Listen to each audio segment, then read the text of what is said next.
Out here, everything hurts. You want to get through this? Do as I say. Now pick up what you can and run.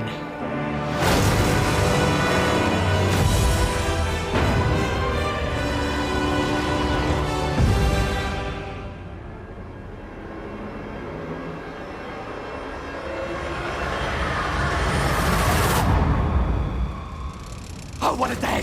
What a lovely day!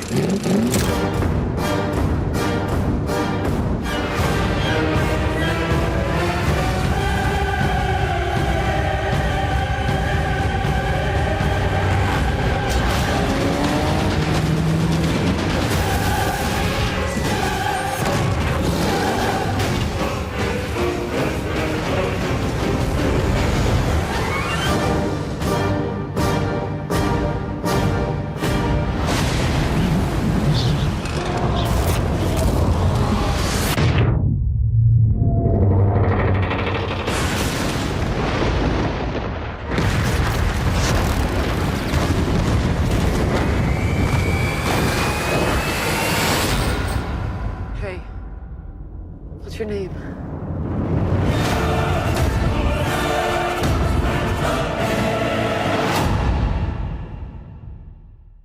Congratulations. Thank you. I just want to say, your character in this movie was such a revelation. I mean, not since maybe Sigourney Weaver and Aliens have we seen like this empowerment from a female character, so strong, bold, taking charge. I mean, it's good to see. That's a huge, I mean, that performance is a go-to for me.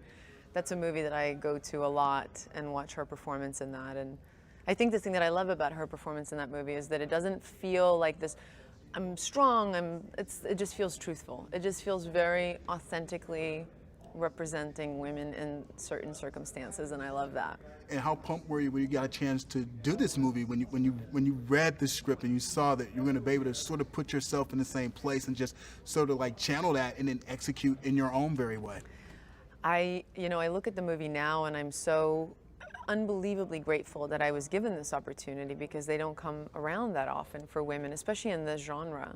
And when George, talked about it originally and wanting to create this woman who could stand alongside Max, there's, the part of me that's been in the business for over 20 years going, yeah, I've heard that a million times, and I know I'm going to end up with the corset standing in the back. I get it.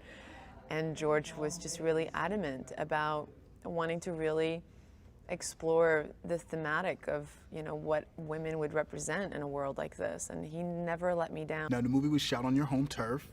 Yeah. What was that experience like, actually shooting in that desert on that location? It had to be tremendously challenging, but maybe fun nonetheless. Yeah, very challenging just logistics-wise, but it was, look, it's always nice for me when I get an excuse to go home, and my whole family is actually from this area.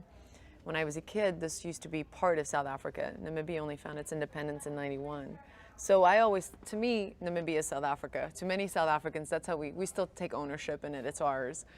And I'd never spent that much time in it, so it was really nice in that aspect, in that respect, boy, did I need a break. After like 5 months into it, I was like, whoa, I'm deserted out.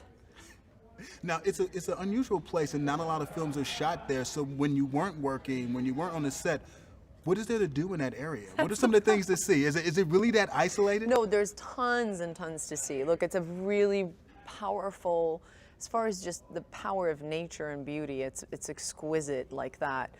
But it's not, you can't really also just like go to an airport and escape for a weekend. That's not even possible. It's just very, very small town, very quaint, beautiful people. But on the weekends, most of us would just kind of get together and have a barbecue and kind of hang out like that. There really was no escaping this desert. We were stuck in it, and I think George was really happy about that. And you know what?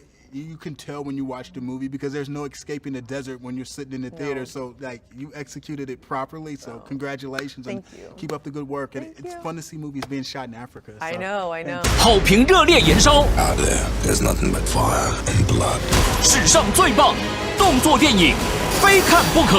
If I'm gonna die, I'm gonna die historic on the Fury Road. 疯狂麦斯愤怒道。 Can you talk about the dynamic between the relationship between Furiosa and Max. Do you feel that she was a female version of Max in a way? I think that they're similar in that they both had to survive in a very harsh world, and I think they both carry a tremendous amount of pain and a tremendous amount of anger and guilt, and also I think they both kind of represent in this movie this almost that they've almost come to a place of complete hopelessness, and yet there's just this one sliver of a chance left, and it's almost like you do it now or you're never going to do this again. And I think they both are warriors in that same kind of rogue manner, that they've done it on their own for so long.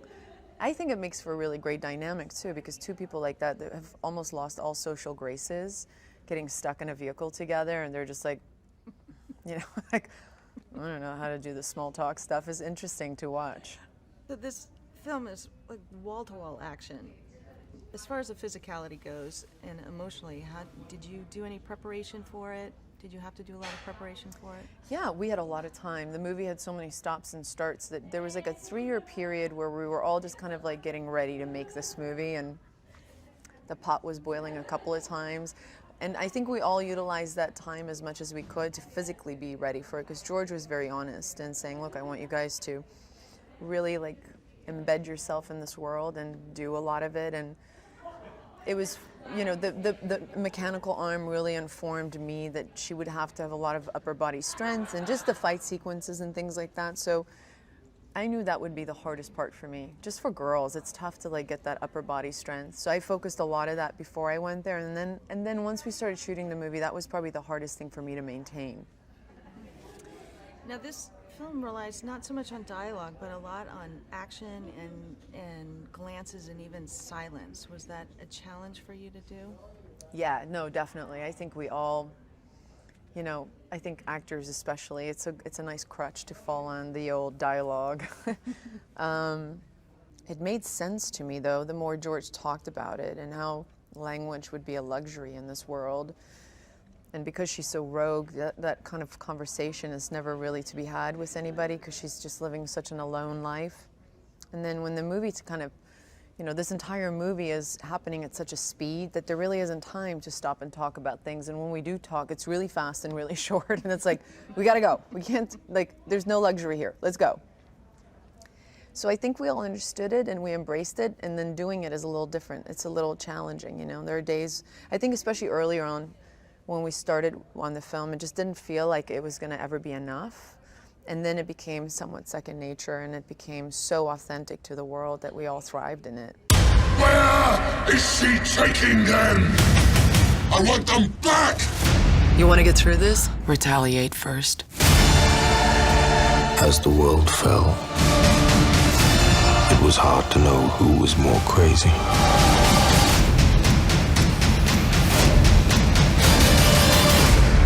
If I'm gonna die historic on the Fury Road.疯狂麦斯愤怒到